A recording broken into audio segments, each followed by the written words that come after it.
지난주에 공부했던 내용 기억하십니까? 어떤 내용들 기억하세요? 예? 때가 있다. 또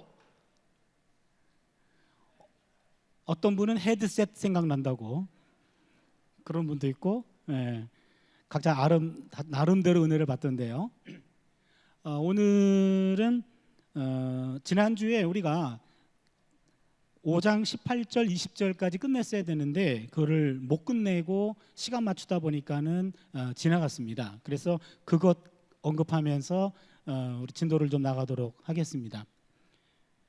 지금 여러분들 지난주에도 보니까는 많은 분들이 오셨고 오늘도 그러신데 우리 교회가 이렇게 학구열이 있는지 제가 몰랐어요. 그리고 60분 강의했는데 강의를 좀 더 해도 된다라는 그런 분들이 몇 분 계셨어요. 특히 다른 분도 아니고 우리 담임 목사님이 그렇게 얘기하셨어요. 그래서 담임 목사님 그렇게 얘기할 정도면은 제가 잘 알거든요. 엄청난 은혜 받은 거거든요. 그래서 취소해요. 그래서 오늘도 지금 1시 반 정도 되니까 2시 반 정도까지를 일단 러닝 타임으로 보고 여러분 눈초리를 좀 살펴서 조금 더 해도 되겠다 그러면 한 10분 정도, 아니면은 그냥 시간을 맞추도록 해보겠습니다. 예, 그러면은 지난번에 못 맞췄던 것이 있는데요. 여러분 우리 핸드북에 7쪽 봐주시면은 18절부터 20절 그 내용입니다. 18절 20절 우리 같이 한번 합독하겠습니다. 같이 읽겠습니다. 시작. 사람이 하나님께서 그에게 주신 바 그 일평생에 먹고 마시며 해 아래에서 하는 모든 수고 중에서 낙을 보는 것이 선하고 아름다움을 내가 보았나니 그것이 그의 몫이로다. 또한 어떤 사람에게든지 하나님이 재물과 부요를 그에게 주사 능히 누리게 하시며 제 몫을 받아 수고함으로 즐거워하게 하신 것은 하나님의 선물이라. 그는 자기의 생명의 날을 깊이 생각하지 아니하리니 이는 하나님이 그의 마음에 기뻐하는 것으로 응답하심이니라. 아멘. 예, 여기는 하나 둘 셋. 이게 더 잘 들리나요? 좋습니다. 기쁨의 삼위일체라고 말할 수 있는데요. 여러분 거기에 18절에 하나님 동그라미 해주세요. 하나님 동그라미. 그 다음에 19절에 보시면은 또 어떤 사람에게든지 하나님 동그라미 해주세요. 하나님 동그라미. 그 다음에 19절 맨 밑에 하나님의 선물을 할 때 하나님 동그라미 해주세요. 그 다음에 20절에 하나님이 그의 마음에 기뻐하는 것으로 응답하십니다. 하나님 동그라미 해주세요. 하나님 몇 번 나왔나요? 4번입니다. 예. 그러면 먼저 여기서 정리할게. 18절에 보시면 사람이 하나님에게 하나님께서 그에게 주신 바 그 일평생에 먹고 동그라미, 마시며 동그라미, 그 다음에 낙을 보는 것 동그라미 해주세요. 1, 2, 3. 먹고 마시고 그 다음에 낙을 보는 것. 일을 수고 보시면 수고 중에 낙을 본다라는 말은 그 일을 즐기면서 한다 이 말입니다. 일을 즐긴다. 그 세 가지, 먹고 마시고 일을 즐긴다. 이거를 기쁨의 삼위일체다 그렇게 말합니다. 먹고 마시고 일을 즐긴다. 그리고는요, 낙이라고 하는 말 지난번에 우리가 공부했죠. 낙, 옳고. 너무 글자가 두껍나요? 괜찮아요? 뭐야 이건 또 세팅합시다. 제가 안 했어요 이거. 절로 가. 예, 그 낙이란 말이 그 히브리 말로 토브라 그랬잖아요. 토브란 말은 goodness,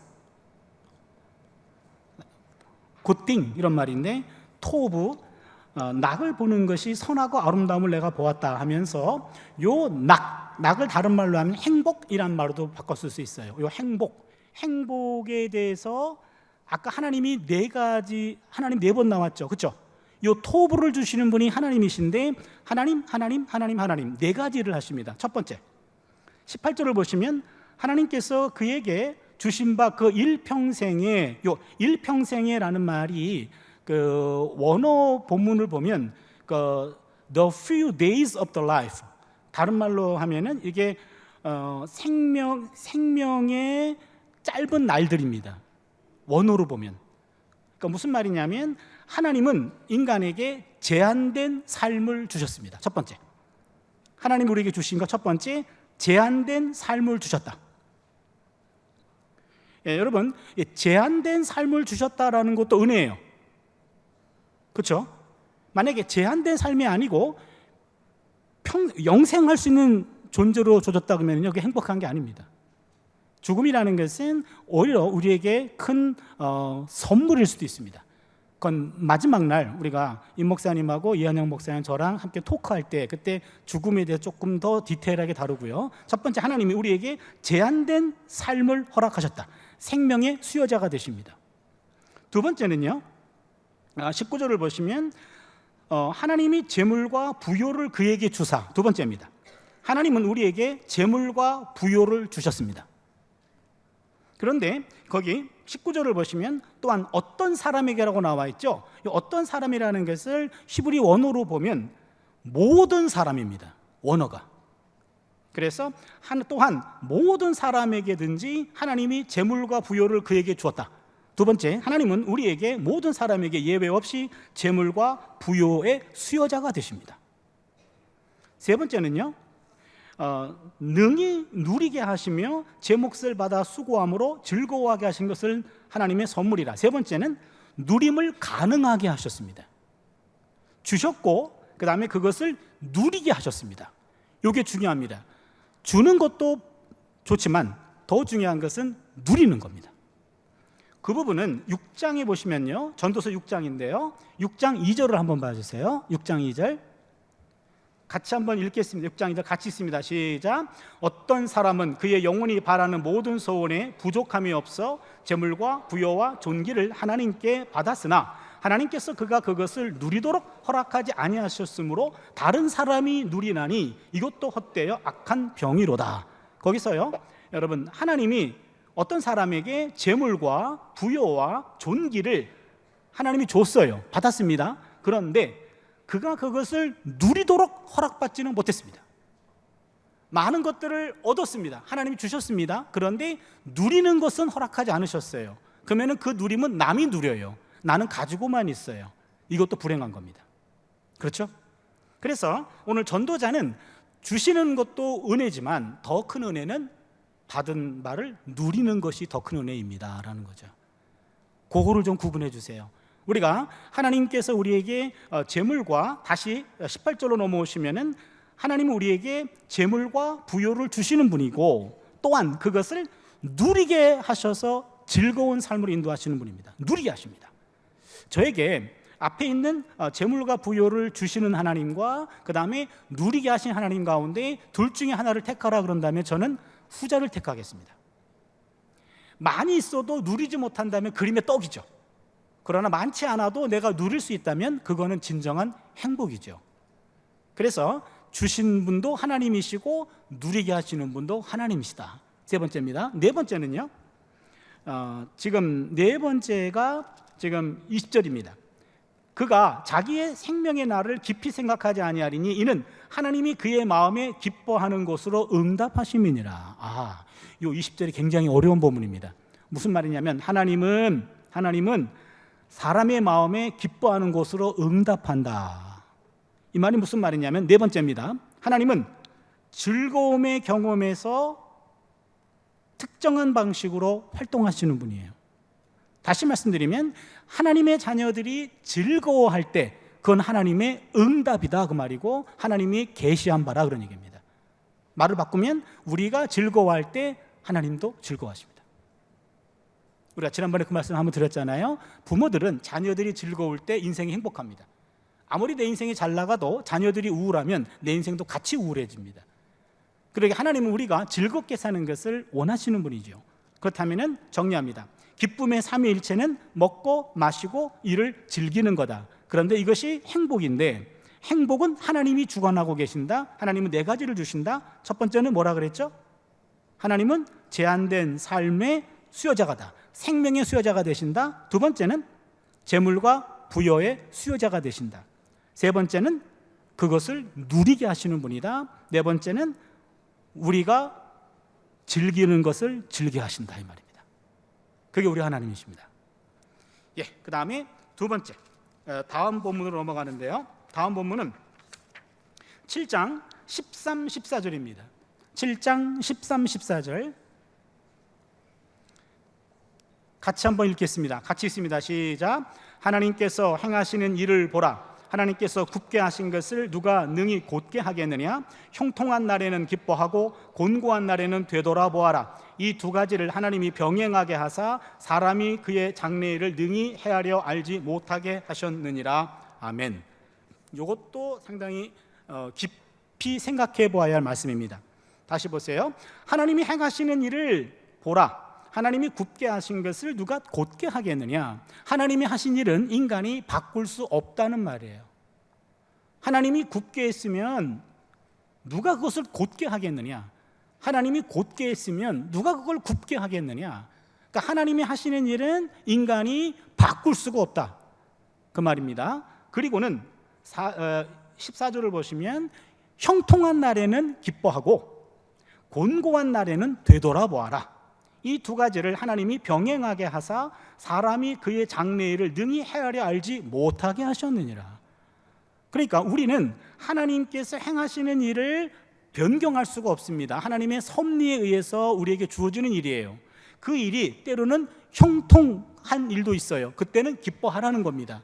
그런데 곤고한 날도 있어요. 그때는 되돌아보라고 얘기합니다. 무슨 말이냐면 현재를 그냥 순수하게 받아들이라는 거예요. 기쁜 일이 있으면 그냥 기뻐하면 됩니다. 그 다음에 곤고한 날이 있으면 내 삶을 한번 돌아보는 거예요. 내가 뭔가가 부족한 것이 있는가, 그걸 돌아보면 됩니다. 인생지사 세옹지마 그런 표현 들어보셨죠? 세옹지마라는 말은요, 이 세옹이라는 말이 세상이라고 하는 중국의 북쪽 국경에 있는 도시인데 그 도시에 사는 늙은이라는 말이랍니다. 세옹지마, 그러니까 그 어떤 한 늙은이의 말이다 이 말인데요. 이 말은 중국 북경 근방에 점을 잘 치는 늙은이가 한 분 계셨어요. 노인이 계셨는데 하루는 그가 기르는 말이 도망쳐서 오랑캐들이 사는 국경으로 넘어가 버렸습니다. 마을 사람들은요, 그 세옹이라는 노인을 위로하면서 동정했습니다. 그랬더니 그 노인께서 이것이 무슨 복이 될런지 알겠소 하며 조금도 낙심하지 않았답니다. 이 말이라고 하는 거 비싸거든요. 말을 잃어버렸는데 동네 사람들을 위로했지만 이 당사자는 크게 그렇게 낙심하지 않았답니다. 혹시 알겠어? 이게 또 무슨 복이 될지. 몇 달 후에 뜻밖에도 도망갔던 말이 오랑캐의 좋은 말을 한 피를 끌고 돌아왔어요. 짝짓기 해가지고 데려온 모양입니다. 그러자 마을 사람들은 축하했습니다. 그러자 그 노인이 그것이 또 무슨 화가 될는지 알겠어 하고 조금도 기뻐하지 않았습니다.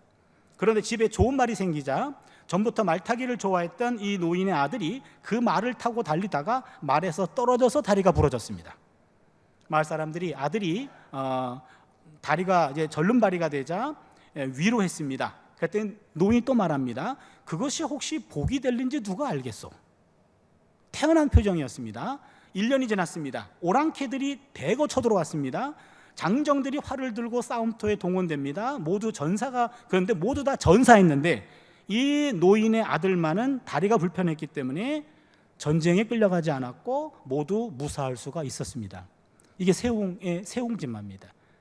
그러니까 인생에 있어서 길, 흉, 화, 복은 항상 바뀌어서 미리 헤아릴 수가 없다. 좋은 일이 생겼으면 그 다음에 나쁜 일도 올 수 있고, 나쁜 일이 생기면 또 그 다음에 좋은 일이 올 수 있고, 이렇게 왔다 갔다 하기 때문에 인생은 미래는 알 수가 없다, 그런 얘기죠. 마찬가지로 그래서 전도자는 말합니다. 그냥 좋은 날은 그냥 기뻐해요. 그리고 공고한 날은 내가 인생을 어떻게 살아야 되는가 한번 곰곰이 생각해 봐라 하면서 주어진 때를 그냥 순수하게 받아들이라는 겁니다.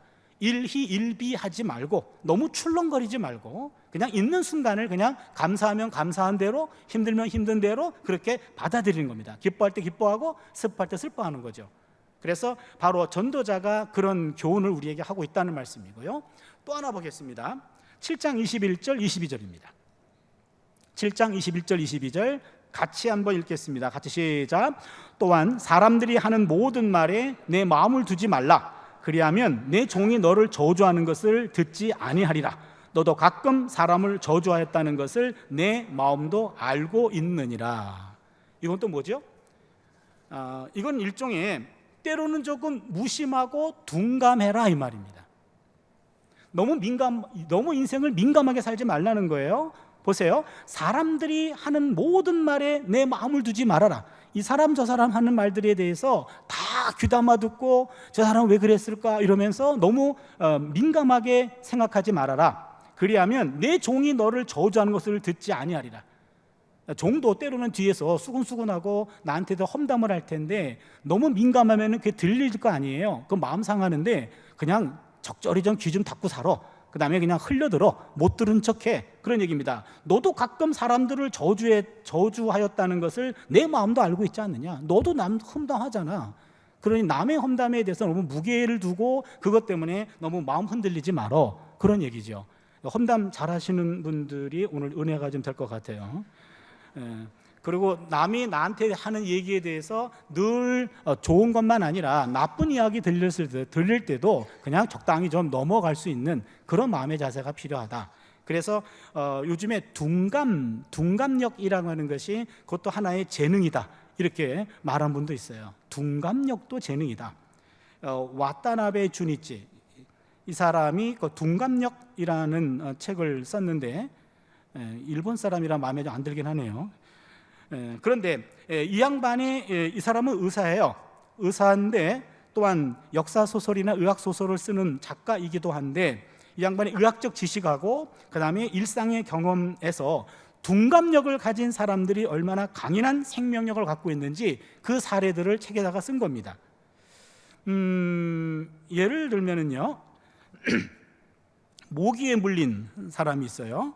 A라는 사람은 서둘러 모기를 쫓아내고 가려워진 자리를 연신 긁어댑니다. 피부는 빨갛게 부어오릅니다. 결국에 짓눌려 버립니다. B라는 사람은요 모기에 물렸는지 어쨌는지 그냥 별로 신경을 안 써요. 이분은요 그냥 자기 하던 일에 그냥 몰두합니다.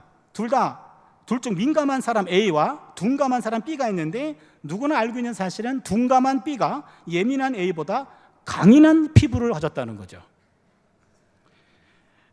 또한 저자는 이런 말도 합니다. 연애할 경우에 남녀간의 연애의 경우에도 둔감력이 있어야 성공한답니다. 한 번 거절당했다고 금세 상처받는 예민하고 미약한 정신으로는 견고하고 강인한 생명체인 여자를 사로잡을 수 없다는 거예요.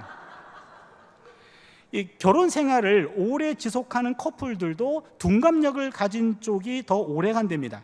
깔끔한 남편하고 덤벙거리는 아내가 있는데 사소한 일로 서로 부닥치는데 남편은 치약을 짤 때 아래쪽부터 누르고 납작해진 부분을 이렇게 접어놓는 사람이에요. 반면 아내는 치약 튜브 중간 아무 때나 짜서 씁니다. 그러다 보니까 남편과 아내는 마침내 치약 짜는 방법을 놓고 티격태격하다가 이혼까지 이르게 됩니다.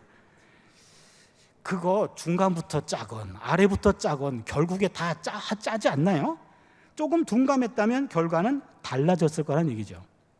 회사 생활하는 사람도 둔감한 사람이 민감한 사람보다 더 이긴답니다. 상사에게 눈물이 쏙 빠질 정도로 혼이 났을 때 그것을 가슴에 담아두고 괴로워하는 사람은 결국 사표를 던질 수밖에 없습니다. 하지만 둔감력을 가진 사람은 언제 무슨 일이 있었냐는 듯이 상쾌한 아침을 맞이하면서 가벼운 발걸음으로 직장에 출근합니다. 상사가 보기에도 둔감한 사람이 더 듬직스럽습니다. 둔감한 사람은 사소한 일로도 놀라거나 겁내는 일이 없기 때문에 더 건강해야 됩니다. 둔감한 장을 가진 사람은 조금 상한 음식을 먹어도 아무런 지장이 없어요. 근데 스트레스에 민감한 사람은 암에도 잘 걸린답니다. 둔감한 사람은 설령 암 진단을 받았다 해도 일단 내 몸 안에 들어왔으니 잘 놀다 가라 라는 식의 둔감력으로 치유를 빠르게 하고 재발 가능성을 낮춘다고 합니다.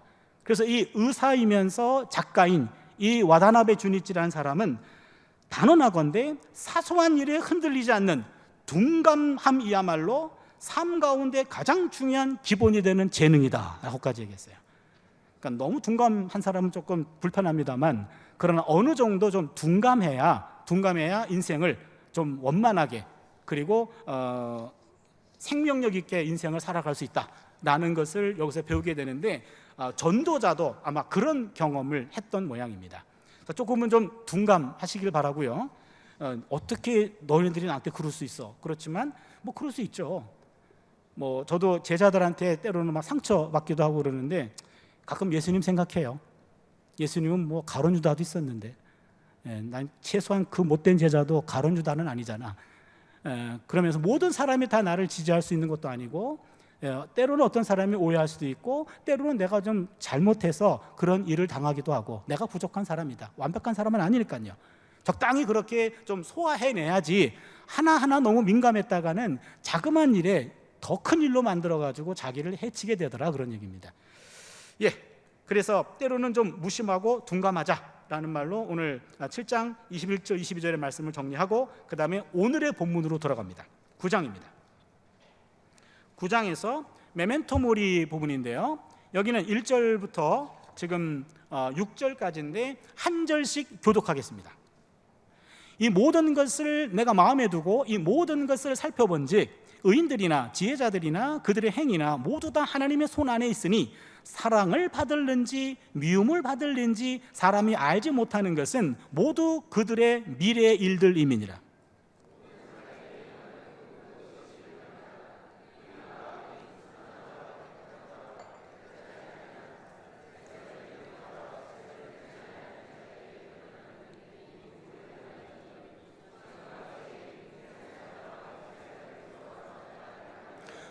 모든 사람의 결국은 일반이라. 이것은 해 아래에서 행해지는 모든 일 중에 악한 것이니 곧 인생의 마음에는 악이 가득하여 그들의 평생에 미친 마음을 품고 있다가 후에는 죽은 자들에게로 돌아가는 것이라.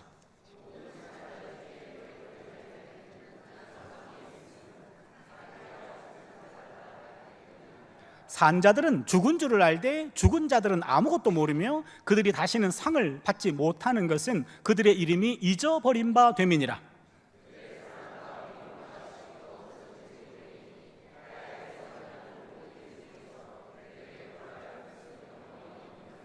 아멘. 여러분, 거기에서 제가 지금 9쪽에 1절에 의인들이나 지혜자들이나 그들의 행위나 모두 다 하나님의 손안에 있으니 해놓고 이렇게 꺽쇠 있죠.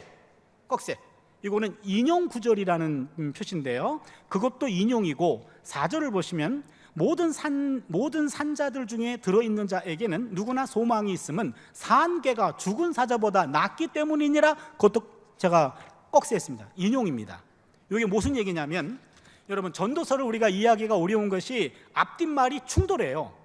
예를 들어 볼까요?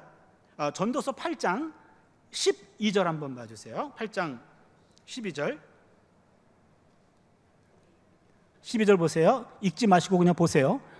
제가 읽어보겠습니다. 12절에 또한 거기부터 봅니다. 또한 내가 아노니 하나님을 경외하며 그를 경외하는 자들은 잘 될 것이요 악인은 잘 되지 못하며 장수하지 못하고 그날이 그림자와 같으리니 이는 하나님을 경외하지 아니함이니라. 우리가 잘 이해할 수 있는 말이에요, 그렇죠?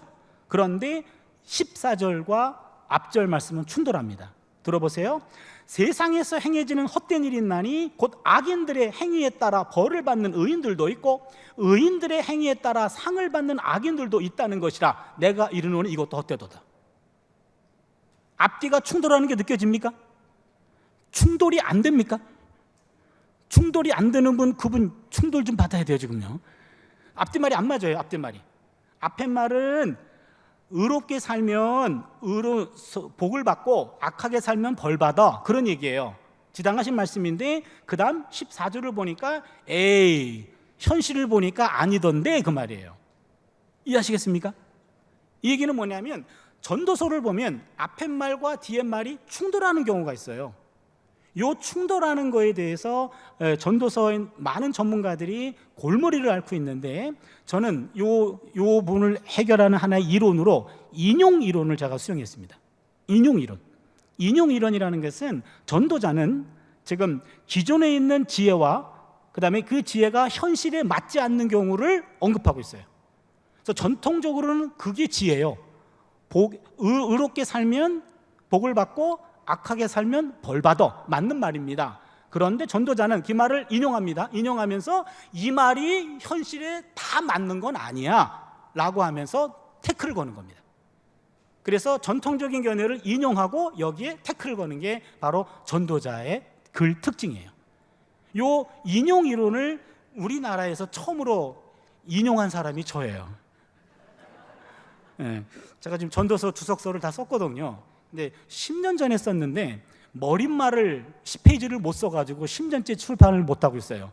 그래서 올 여름에 서론을 쓰려고 했는데 못 써가지고 지금 또 압박받고 있는데요. 그래서 이 책이 나오면 전도서에 대해서 인용 이론으로 전도서를 처음으로 푼 하나의 책이 되는데, 여러분 발표되기 전에 한번 여러분과 함께 나눠보는 겁니다. 일단 이해가 되시나요?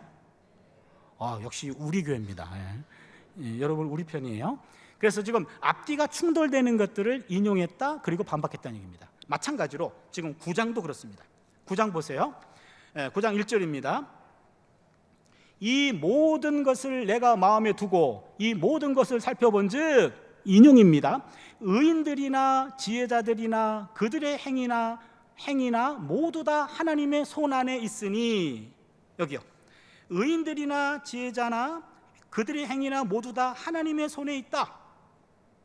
무슨 말이냐면, 이 말은 의인과 지혜자와 그들의 행위는 모두 하나님이 거두신다는 겁니다. 결국 하나님의 손에 의해서 다 밝혀진다는 겁니다. 이 말은 죽고 난 다음에 다 인과응보에 의해 가지고 하나님이 처리하신다, 이 말이에요.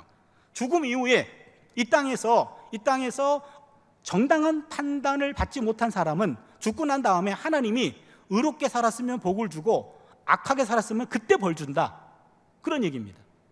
그런데 전도자는 그 말에 대해서도 딴지를 걸어요. 뭐라고 딴지를 거냐면, 사랑을 받을지 미움을 받을지 사람이 알지 못하는 것은 모두 그들의 미래의 일들임이라. 그거는 죽고 난 다음의 일이요.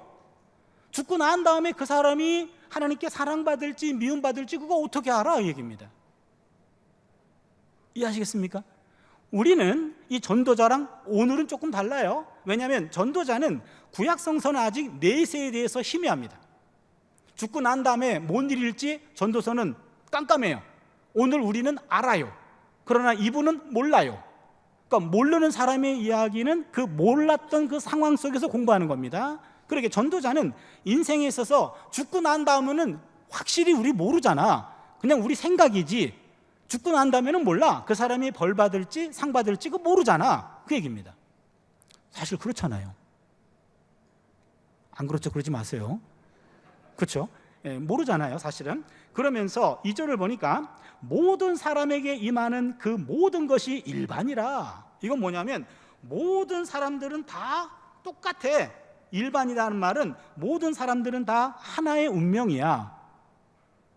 모든 사람들은 다 결국에 죽게 돼 있어.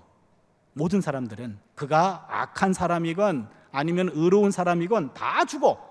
그러면서 의인과 악인 커플입니다. 의인과 악인 한 커플, 그 다음에 선한 자와 깨끗한 자와 깨끗하지 아니한 자 커플, 제사 드리는 자와 제사 드리지 아니하는 자 커플, 그 다음에 일어나는 일들이 모두 일반이니 선인과 죄인, 맹세하는 자와 맹세하기를 무서워하는 자가 다 일반이로다. 무슨 말이냐면 의인과 악인이건 모두가 다 똑같은 운명을 맞이해 모두가 다 죽어, 이 말이에요. 모두가 다 죽어. 그랬더니 지금 모든 것을 알지 못해도 하나 확실한 게 있는데 모두 죽어야 한다는 사실이에요. 죽음 앞에서는 모두가 다 똑같다는 겁니다. 3절입니다. 모든 사람의 결국은 일반이라. 다 다 악인이건 의인이건 다 똑같은 운명이라 이것은 해 아래에서 행해지는 모든 일 중에 악한 것이니 곧 인생의 마음에는 악이 가득하여 그들의 평생에 미친 마음을 품고 있다가 후에는 죽은 자들에게로 돌아가는 것이라. 어차피 다 죽어. 구별 없이 다 모든 사람들은 죽게 돼. 이것이 전도자가 보기에는 이거 참 쓸데없는 짓이다, 그런 얘기입니다. 그리고는 4절을 보세요. 4절이 이게 굉장히 유명한 말인데요, 제가 4절을 지금 이게 인용으로 표현했어요. 보세요. 이거는 좋은 말이니까 우리 같이 한번 읽어볼까요? 같이 읽을게요. 시작. 모든 산자들 중에 들어있는 자에게는 누구나 소망이 있음은 산 개가 죽은 사자보다 낫기 때문이라. 이거예요. 이게 무슨 얘기냐면 이것은 그래도 살아있다면 소망이 있는 거 아니냐 이 말이에요. 살아있다면. 그런데 그러면 산 개가 죽은 사자보다 낫다. 여러분, 성경에 개는 사자랑 비교가 안 돼요. 개는 성경에서 완전히 개 취급당해요. 그래서 개와 사람은, 사자는 비교가 안 돼요. 감히 사자를 개와 비교해? 그런데 살아있기만 하면 개라 할지라도 죽은 사자보다 낫다 이 말이죠. 이 말은 우리가 이해할 수 있습니다. 이 당시 통용되던 격언입니다. 우리말에도 개똥밭에 굴려도 이승이 좋다라는 말이 있죠. 살아있기만 하면 죽은 것보다 나아, 이런 얘기인데 이 말도 지금 전통적인 지혜입니다. 틀린 말은 아닙니다. 그러나 전도자는 그것까지도 딴지를 걸어요. 야, 산자 중에 들어있는 자에게 누구나 소망이 있으면 산개가 죽은 사자보다 낫다고? 5절을 보세요. 산자들은 죽은 줄을 알되 죽은 자들은 아무것도 모르며 그들이 다시 상을 받지 못하는 것은 그들의 이름이 잊어버린 바 됨이니라. 무슨 말이냐면 살아있는 사람이 죽은 자보다 낫다라고 했는데 그 산자가 죽은 자보다 난 것은 그 사람이 죽는다는 사실을 아는 것밖에 없어 이 말이에요. 지금 세 사람 끄떡끄떡했어요. 세 사람은 지금 상당한 수준이고 나머지는 평균적인 수준입니다. 지금요. 뭔 얘기인지 아십니까? 지금 살아있는 자가 죽은 자보다 그래도 희망이 있잖아 그러는데 한번 따져보자. 살아있으면 죽은 자는 무슨 차이가 있니? 살아있는 사람은 당신이 앞으로 죽을 거다라는 그 사실을 아는 것밖에 없어. 죽고 난 다음에 뭔 일이 있을지 아무도 몰라, 이런 얘기입니다. 이해하실 수 있나요? 예, 제발 좀 이해해 주세요. 그래서 인간의 이 사람은 뭐냐면 모든 인간은 내가 죽는다라는 죽음을, 인간은 자신이 죽음을 아는 자에 불과하다. 인간의 인식은 죽음의 경계에서 멈춘다. 죽고 난 다음에는 뭔 일을 당할지 아무도 모른다. 보세요. 그 다음에 6절에 그들이 사랑과 미움과 시기도 없어진 지 오래이니 죽고 나면 해 아래에서 행하는 모든 일 중에 그들에게 돌아갈 몫은 영원히 없느니라. 죽고 나면 다 잊혀져. 그리고는요, 지금 다 읽었네? 그렇죠. 지금 다 읽었죠. 그들의 사랑과 미움과 시기도 이미 없어진 지 오래니 해 아래에서 행하는 모든 일 중에 그들에게 돌아갈 몫은 영원히 없느니라. 어쩌라고 그러면은요? 그렇죠. 지금 이 전도자는 철저히 지금 죽음을 묵상하고 있어요. 죽고 난 다음의 일 몰라. 그렇죠? 그 다음에 살아있는 사람이 죽은 자보다 낫다고 하는 것은 살아있는 사람은 곧 죽을 것이라는 사실을 아는 것뿐이야. 그러면은 죽음을 안다라고 하는 것이, 이것이 살아있는 자의 죽은 자에 의해서 더 가질 수 있는 특권이죠. 그렇다면 살아있는 자가 기억해야 될 것은 일단 모두 죽는다. 죽고 난 다음의 일은 가로치기 해라. 상을 받을지 벌을 받을지 아무도 몰라. 그러니까 우리가 기억해야 될 것은 죽는다라는 그 사실 하나만이라는 거죠. 예, 그래서 지금 우리가 이제 제목이 지금 메멘토 모리죠. 메멘토 모리를 얘기할 텐데요.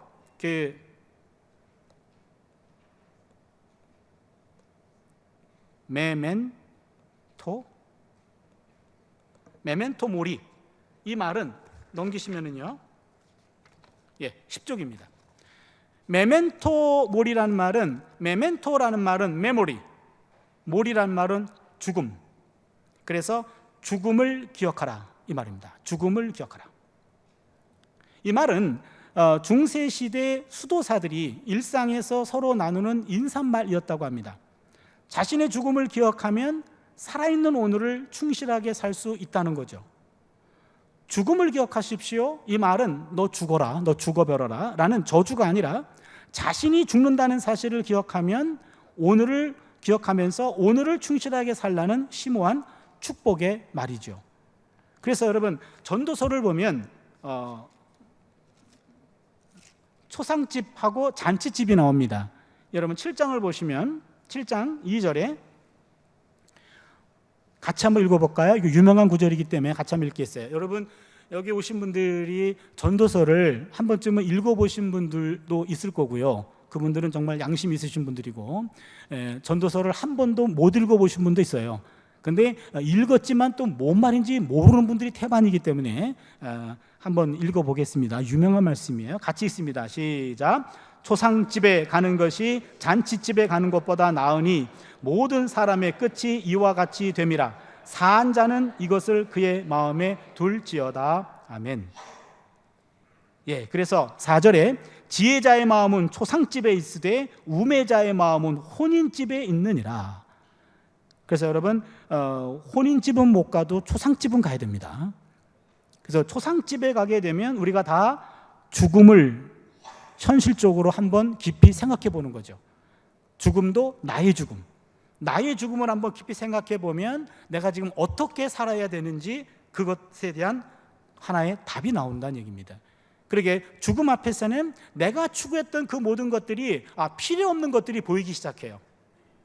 내가 발버둥 치고 뭔가를 추구하고 그랬는데 당장 죽음을 생각했더니 그게 별로 그렇게 크게 중요한 게 아니구나 하면서 삶에 필요 없는 것들이 인식되고 필요 없는 것들을 덜어내면서 삶이 조금 더 성숙해질 수 있는 기회가 된다는 얘기죠. 그래서 지금 이 메멘토 모리라는 말은 지금 죽음을 기억하면서 살아있는 오늘을 충실하게 살 수 있다라는 메시지인데요. 오늘날의 우리 시각으로 보면, 우리는요, 기독교 시각으로 본다면 우리는 죽음 이후에 뭔 일이 있을지 신약 성경의 도움을 받아서 알아요. 심판이 있을 겁니다. 그렇죠? 심판 이후에 이 땅에서 정당하게 보상받지 못한 거에 대한 하나님의 보상이 있을 거예요. 그러나 우리가 이것도 하나 알고 있지만, 그러나 이 땅에 사는 동안에 우리가 전도자의 삶의 가르침도 수용해야 됩니다. 일단 그거는 그 이후의 일이고, 이 땅에 사는 동안에 바로 이 죽음 앞에서 내가 오늘 어떤 삶을 살아야 되는 건가. 그래서 메멘토 모리, 수도사들이 볼 때마다 메멘토 모리, 메멘토 모리, 늘 이것을 반복했던 거는 죽음을 생각합시다, 죽음을 생각합시다. 그렇다면 내 삶이 많이 달라지겠죠. 예. 그래서 오늘 제가 써놓은 것이 거기에 well dying, well being. 뭔가 이게? well dying, 잘 죽어야, 그 다음에 well being, 잘 산 인생이다, 그 말인데요. 그 well being은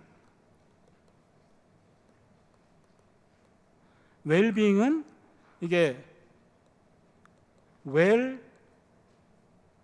죽기 전에 살아야죠. 일단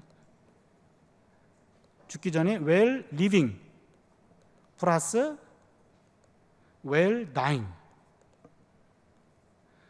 well being이라는 것은 한때 우리가 이 단어가 요즘 많이 안 쓰이던데요. 이걸 어떻게 번역할 건가? 참살이, 무슨 잘살이, 여러 가지로 번역했는데 번역이 잘 안 돼요. 그래가지고 그냥 학자들끼리 그냥 번역하지 말자. 그냥 웰빙입니다. 웰빙은 웰 리빙만이 아니라 웰 다잉까지 포함된다 이 말이죠. 이 땅에 사는 동안에 이 리빙, 잘 리빙해야 되지만 또 잘 죽어야 돼요. 잘 죽어야 잘 산 인생이 되죠. 그래서 가끔 그런 얘기 하잖아요. 출생 때와 임종 때 삶이 조금 반응이 바뀌어야 된다.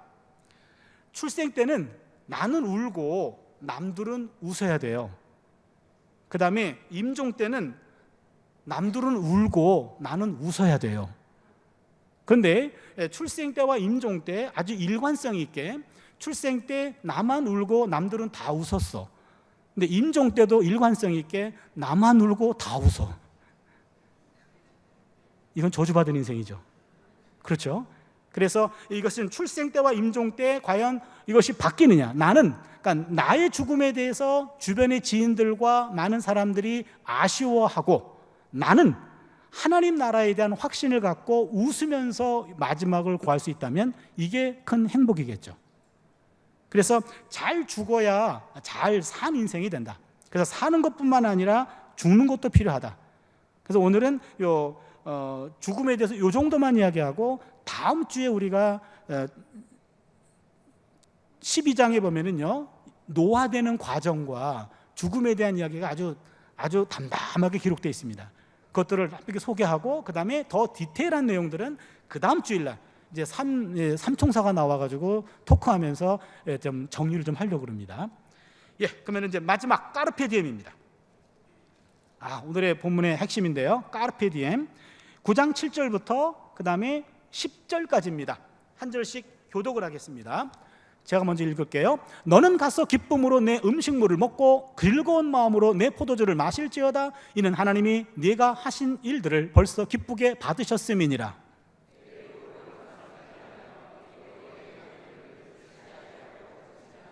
내 헛된 평생의 모든 날, 곧 하나님이 해 아래에서 내게 주신 모든 헛된 날에 네가 사랑하는 아내와 함께 즐겁게 살지어다. 그것이 네가 평생의 해 아래에서 수고하고 얻은 내 몫이니라.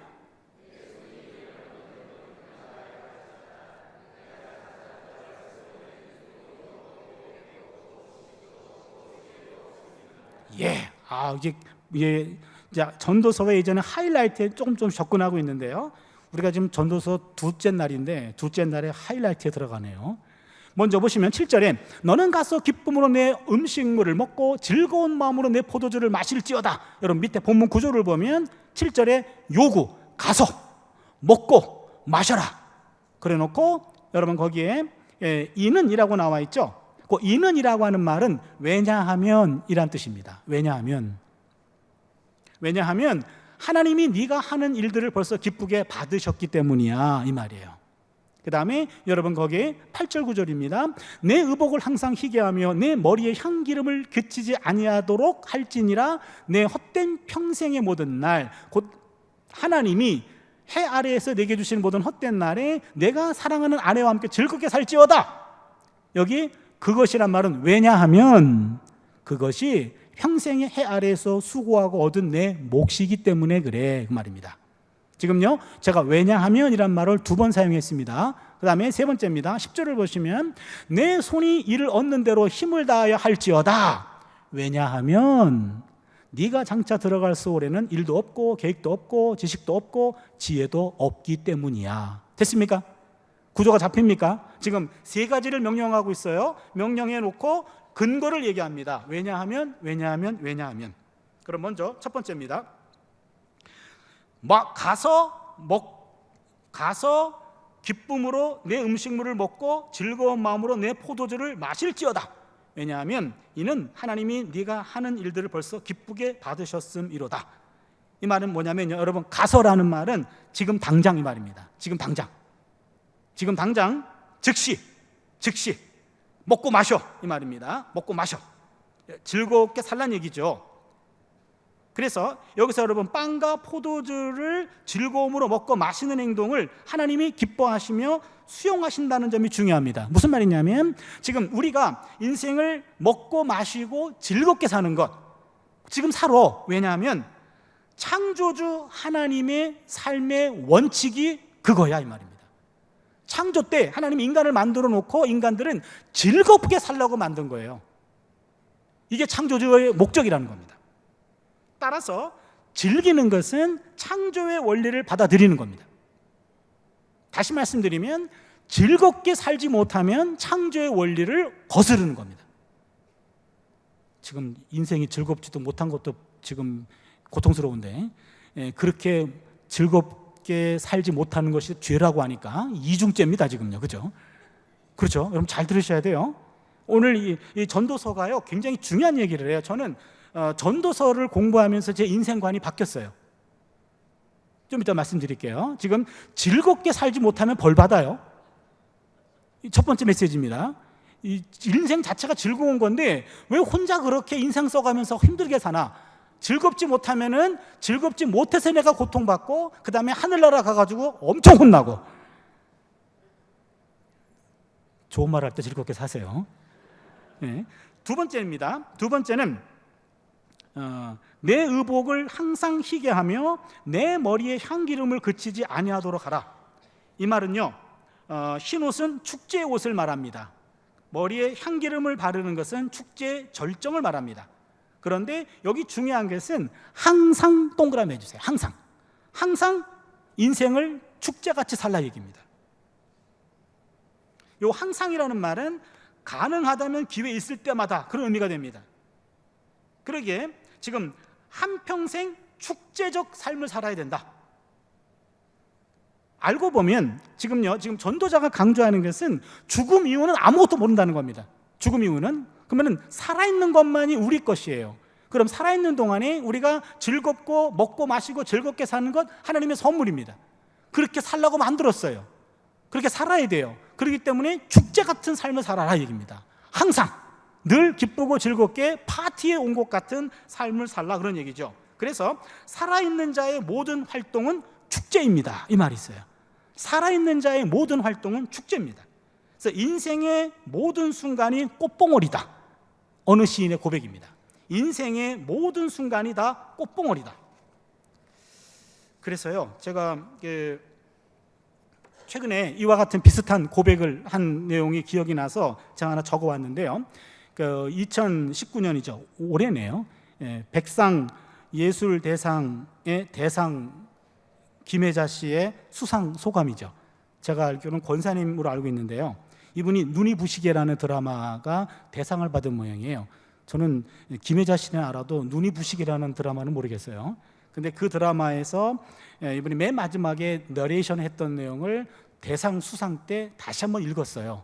그걸요. 그때 위로가 필요한 시기에 아주 적절한 소감이었기 때문에 그 나이 드신 원로가 앞에서 대상 받고 읽으니까 모두가 다 일어나더라고요. 다 일어나서 후배 연예인들과 시청자들의 마음을 따뜻하게 했고 눈을 촉촉하게 적셨어요. 그러면서 그분이 드라마의 마지막 나레이션 엔딩과 소감을 이렇게 읽었습니다.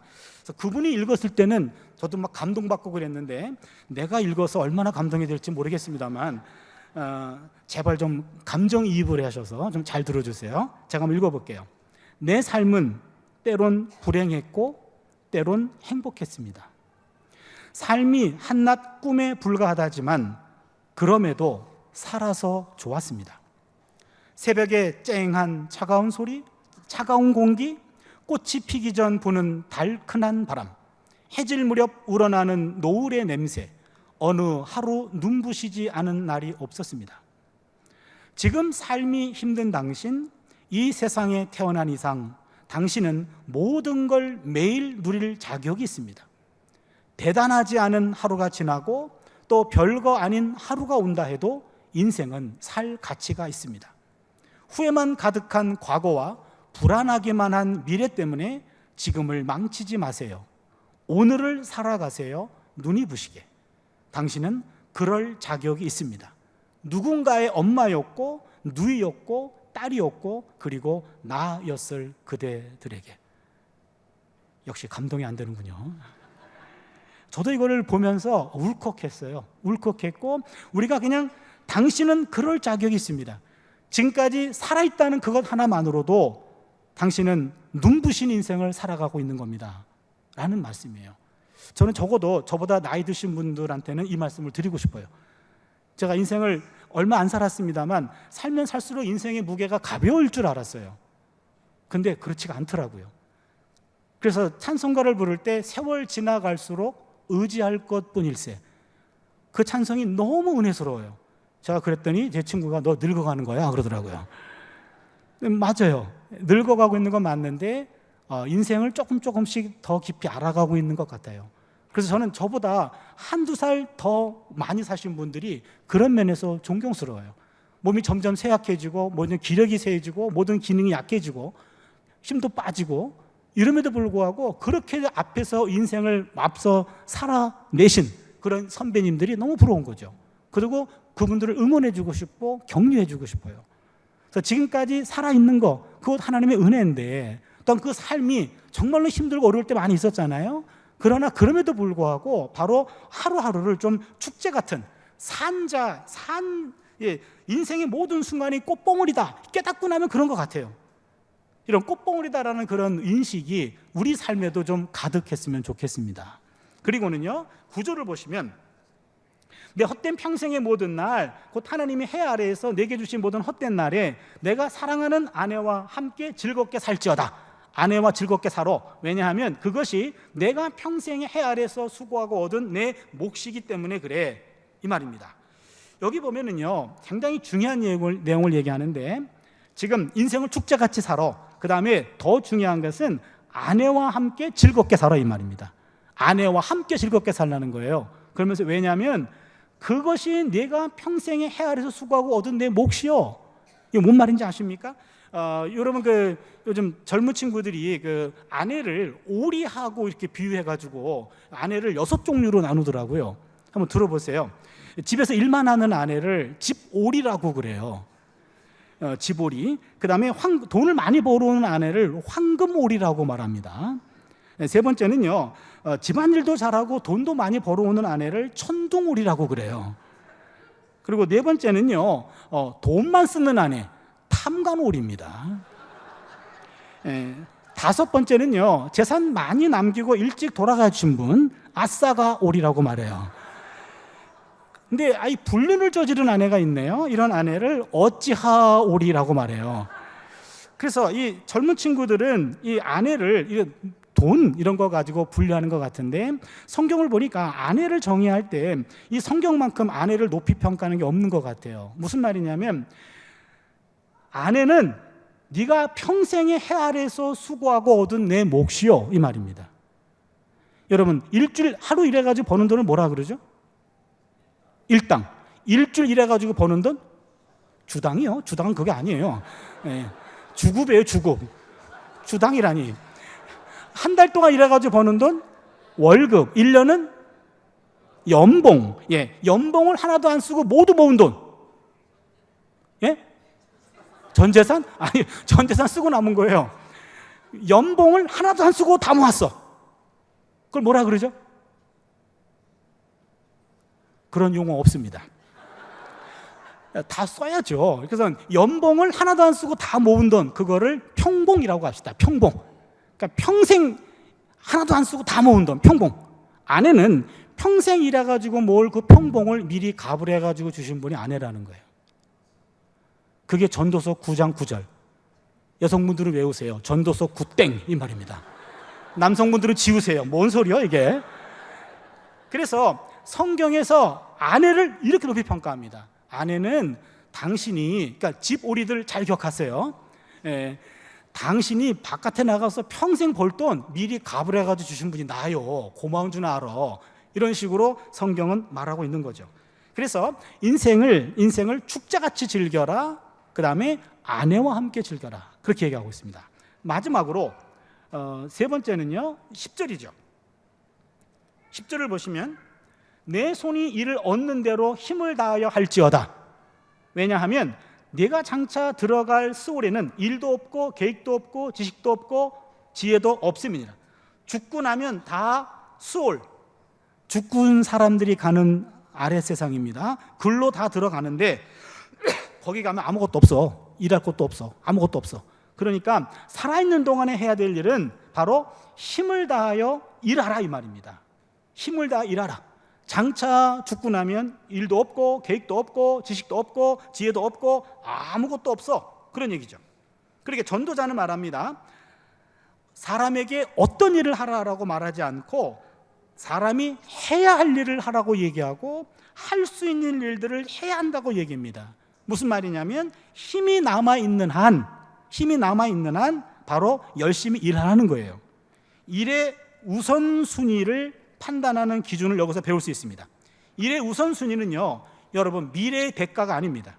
일의 우선순위는 현재의 필요성과 가능성입니다. 그 일이 지금 필요한 일인지 내가 할 수 있는 일인지 그것을 따지라는 거지, 그 일을 하면은 보수가 얼마큼 오는지 이건 두 번째라는 거예요. 잘 들으세요 여러분. 지금요, 일의 우선순위는 미래적 반응의 기대가 아니라 지금 필요한 건가, 그 다음 내가 할 수 있는가, 그것이 더 우선이라는 겁니다. 그 말은 뭐냐면요, 지금 일에 따른 보수는 부수적이라는 거예요. 그리고 일의 우선순위를 정할 때 세상적으로 생각한다면 조금 더 페이가 높은 일에 우리가 갈 겁니다. 그렇죠? 그러나 성경은 말합니다. 그것보다 더 중요한 것은 지금 어떤 일이 더 필요한 일인지, 내가 감당할 수 있는 일인지, 그게 일의 우선순위라는 거예요. 죽을 때까지 일해야 됩니다. 그것이 돈이 되건 안 되건 일을 해야 됩니다. 근데 그 일의 우선순위는 보수가 아니라 바로 지금 필요한 일인가, 내가 할 수 있는 일인가. 김구 선생이 한 말인데요, 돈에 맞춰 일하면 직업이고 돈을 넘어 일하면 소명이다, 이런 말 했어요. 저는 이 말이 굉장히 가슴을 울려요. 돈에 맞춰 일하면 직업이고 돈을 넘어 일하면 소명이다. 직업으로 일하면 월급을 받고 소명으로 일하면 선물을 받는다. 그러게 우리가 돈에 맞춰서 직업적으로 일할 것인지, 돈을 넘어서 소명으로 일할 것인지, 단순히 직업적으로 일해서 월급 받고 살 건지, 아니면은 소명으로 일해가지고 선물을 받고 살 건지, 이거 우리 좀 결정해야 되죠. 그래서 어떤 삶을 사느냐에 따라서 그 인생에 대한 평가는 달라집니다. 그러기에 우리가 인생을 살 때 정말로 내가 누가 더 필요한 건가, 할 수 있는가, 이것이지 보수가 얼마인가, 이거는 차선책으로 밀어놔야 돼요. 제가 이렇게 뭐 스케줄을 잡을 때 연락이 오면은 그냥 수첩 보고 비어있으면 무조건 잡아주거든요. 묻지도 따지지도 않고.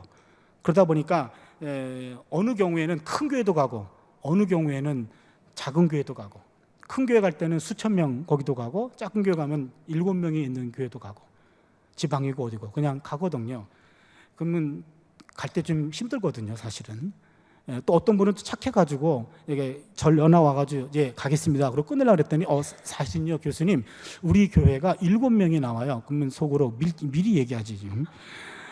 다 끝내놓고 7명이라 얘기하면 어떡해. 근데 아무튼 약속한 거니까. 그리고 이제 그때가 돼가지고 차를 몰고 갔는데 진짜 가면서도 진짜 7명일까 그랬더니 가봤더니 진짜 7명이에요. 전 성도가 7명이에요. 근데 어른이 7명이 아니라 전 성도가 7명이에요. 어른은 한 2-3명, 그 다음에 청년이 한 2명, 그 다음에는 주일학교 이렇게 있는 거예요. 그래서 제 인생의 가장 스몰 그룹의 부흥회를 간 거죠. 그래서 그 교회 목사님이 너무나 죄송하니까 주변에 있는 교회에 연락해가지고 한 20몇 명이 모인 집회였어요. 그리고 다 끝나고 나서는 정말 사실은 좀 힘들거든요. 1000명이 모인 자리와 20명이 모인 자리와 똑같은 설교를 해도 1000명이 아멘 하는 것하고 25명이 아멘 하고 목소리를 높여도 1000명이 더 커요. 그렇잖아요. 그룹 다이나믹이 있잖아요. 그래서 그런데 다 끝나고 나서 전혀 내색을 안 하고 열심히 해놓고 다 끝나고 나서 제가 물어봤어요.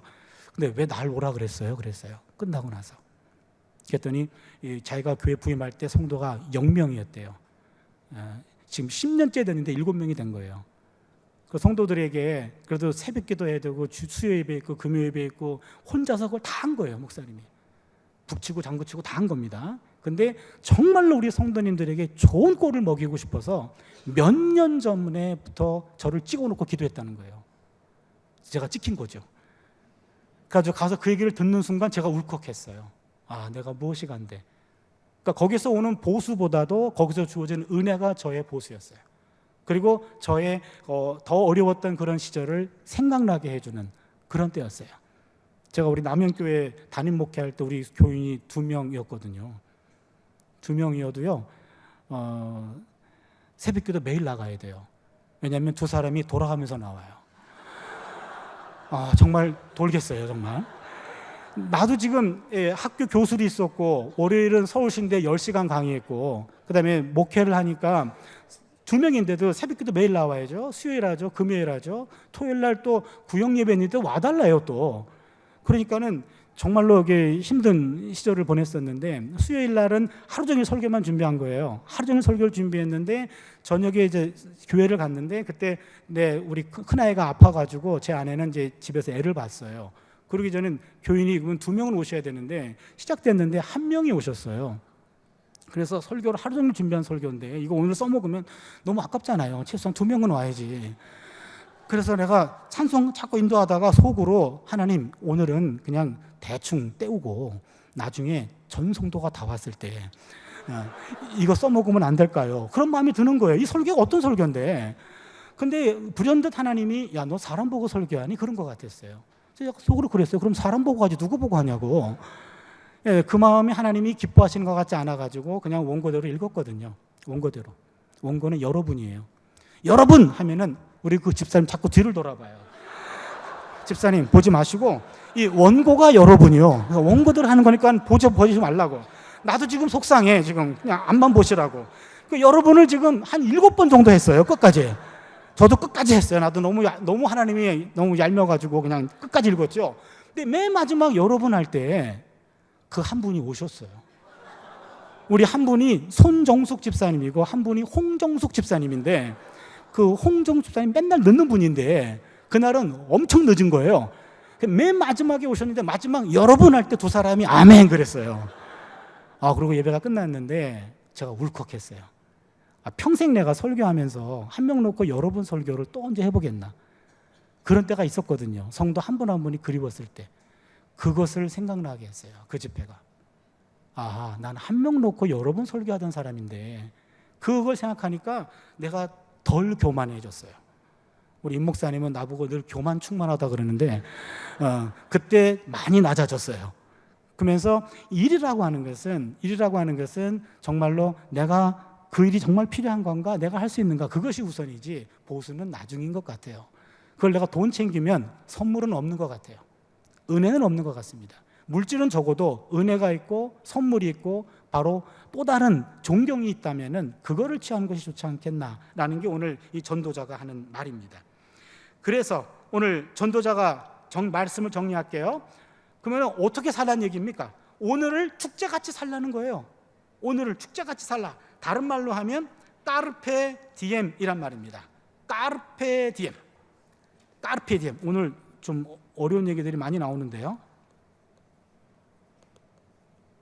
한번 따라할까요? 까르페 디엠. 예, 까르페 디엠이란 말은 까르페 디엠이에요.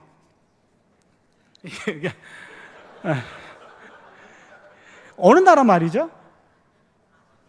라틴어예요. 예. 까르페 이 원래 까르페 오늘을 붙잡아라 이 말이거든요. 오늘을 붙잡아라.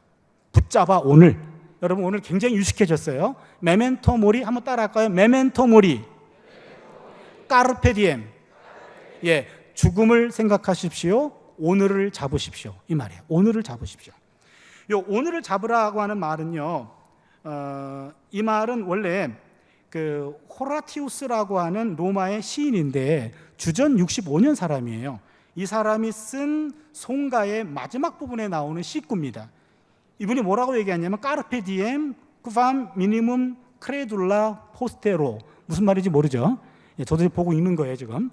예, 오늘을 붙잡게. 내일이라는 말은 최소한만 믿고, 오늘을 붙잡게 내일이라는 말은 최소한만 믿고. 그래서 원래 이 까르페라는 말은 까르포라고 하는 동사인데 이게 과실을 따다 추수하다 그 말이에요. 과실을 따다. 명령형입니다. 과실을 따게, 추수하게 이 말입니다. 여러분 추수할 때 힘들죠? 그렇죠? 추수할 때 힘들어요.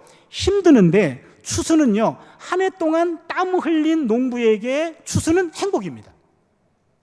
힘은 들지만 딸 때는 이제는 수확 아닙니까? 그래서 까르페라는 말은 여기에 원래 따다라는 추수하다라는 의미인데 플러스 즐기다, 누리다라는 말이 포함됩니다. 힘든 일이지만 즐기는 겁니다. 힘들지만 즐겨라. DM, 오늘을 그 말입니다. 그래서 이 까르페 디엠이라는 말은 내일에 너무 큰 기대를 갖지 말고 오늘의 의미를 두고 살란 말입니다. 그래서 까르페 디엠은 당장 눈앞에 있는 것만 챙기고 감각적인 즐거움에 의존하며 살라는 뜻은 아닙니다. 매 순간 충만한 생의 의미를, 매 순간 충만한 생의 의미를 느끼면서 살라는 경고예요. 아까 김혜자 권사님이 눈부시게, 오늘 하루 눈부시게 인생을 살았습니다 라는 것과 마찬가지로 오늘의 즐거움을 놓치지 말라는 얘기입니다. 인간은 오늘을 산다고 하지만 어쩌면 한순간도 현재를 살고 있지 않은지도 모릅니다. 과거의 한 시절을 그리워하고요, 그때와 오늘을 비교합니다. 그리고 미래를 꿈꾸고 오늘을 소모합니다. 기준을 저쪽에 두고 오늘을 이야기합니다. 그때보다, 그때 그 사람보다, 지난번 그 식당보다, 지난 여행보다 어떤지를 이야기하죠. 항상 과거를 이야기합니다. 나중에 대학 가면, 나중에 취직하면, 나중에 돈을 벌면, 나중에 집을 사면 어떻게 할 거야 라고 말합니다. 그러다 보니까 현재가 아니에요. 과거를 맴돌거나 미래를 위해서 현재를 놓치는 겁니다. 내일의 행복을 위해서 오늘을 불행하게 사는 것도, 과거에 매여서 오늘을 보지 못하는 것도 행복과는 거리가 먼 삶이 아닐까요? 많은 사람들이 오늘을 놓쳐버립니다. 미래를 꿈꾸면서 오늘을 포기하고 과거를 회상하면서 오늘을 탓합니다. 10대 청소년도 그렇고 20대 청년도 그렇고 40대 중년도 그렇고 70대 노인도 마찬가지입니다. 바로 지금이, 이 순간이 가장 아름다운 때이고 가장 행복해야 할 시간이라는 거죠.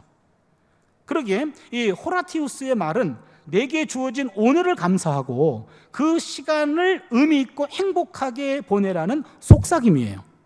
오늘의 불행이 내일의 행복을 보장할지 장담할 수 없지만 오늘을 행복하게 산 사람은 아마도 내일이 불행하지만을 않을 것을 기억하라는 얘기입니다.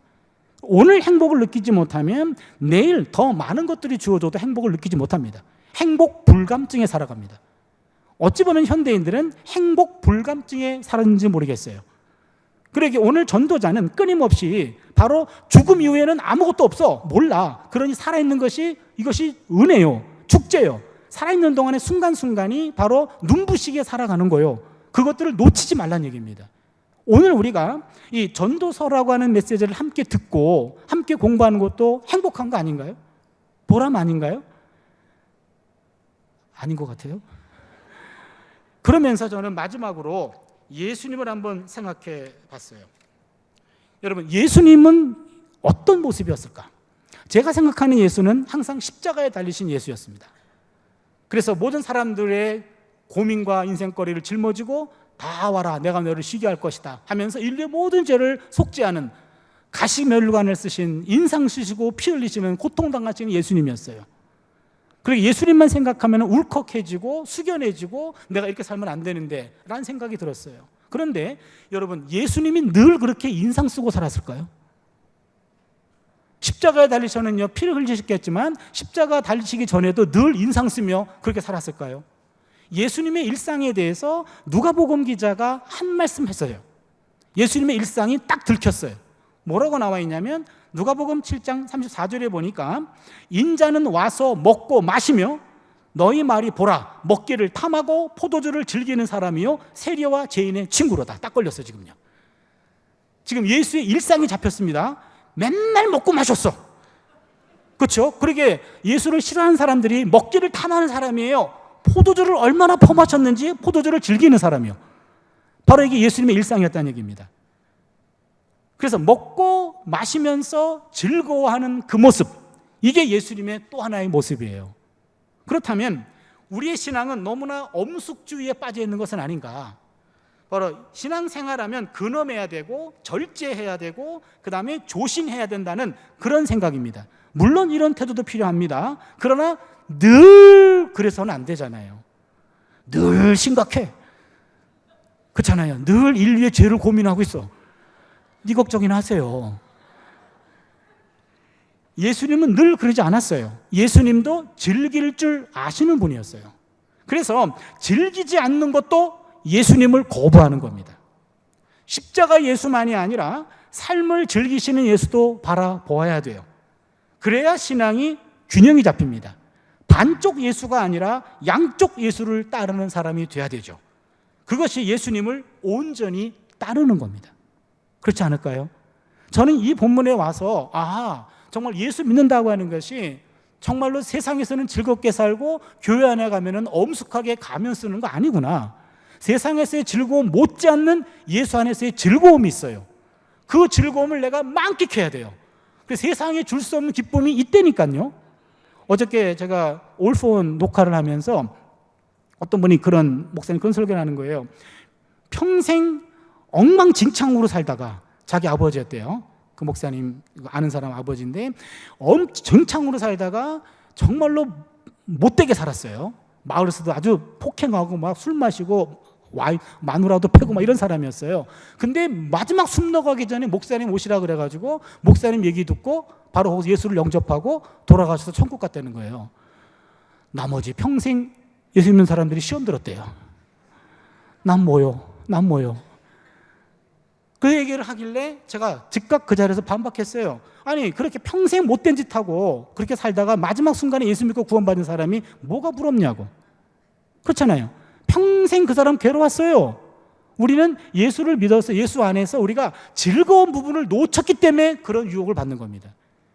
바라기는요, 예수님 안에서 여러분 즐거운 삶이 있습니다. 행복이 있어요. 바로 하늘의 기쁨을 세상에 줄 수 없는 기쁨이 있다니까요. 그 기쁨을 이 땅에 사는 동안에 마음껏 누릴 수 있기를 바랍니다. 놓치면 안 돼요. 여러분 그거 놓치면 나중에 매맞아요. 그러게 즐겁게 살아야 됩니다. 왜 매맞는지는 다음 주에 얘기하겠습니다. 그래서 예수님을 믿어도 균형 있게 믿자. 그래서 예수님의 십자가상의 예수님과 일상에 즐기는 예수, 그러게 즐김의 예수를 놓치지 말고 까르페 디엠의 삶을 살아가는 우리 모두가 될 수 있기를 바랍니다. 기도하겠습니다.